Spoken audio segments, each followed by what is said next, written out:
So for my first hour alone project, I ended up going to the Van Gogh Art Museum, and I chose the challenge of looking how people communicated nonverbally because I was going to try to communicate with someone there, but instead nobody really talked, and so I figured it would be rude to break the silence of 100 people, and so I chose to look kind of at how people interacted nonverbally.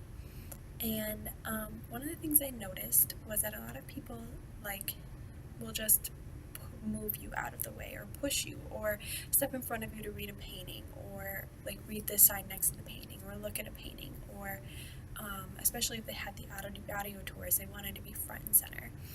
And I think this told me a lot about culture and about kind of comparing my culture to cultures around the globe.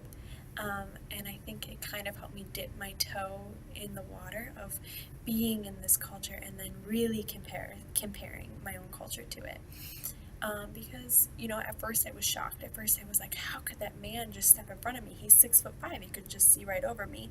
And I had to stop myself and say, no, but everyone does that here. Or, I saw it happen to a woman 3 paintings down.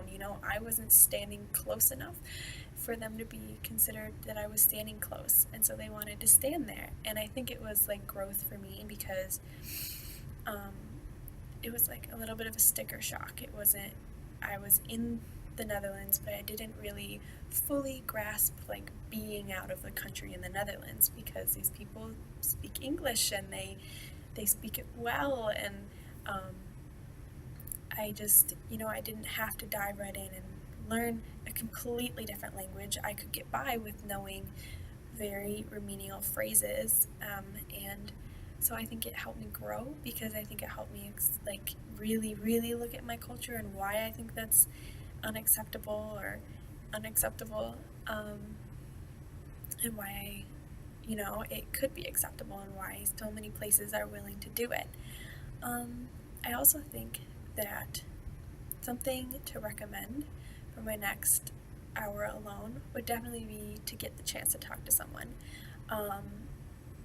I probably could have, and I probably, if I had gotten up the courage, probably could have spoken to someone next to me and, had a conversation about a painting. It would have been a nice, easy excuse to start a conversation and then continue it and just burst out of that, bubble of comfort, instead of just, poking a hole and kind of just, analyzing things and just being alone in a museum. I could have talked, and I definitely hope that,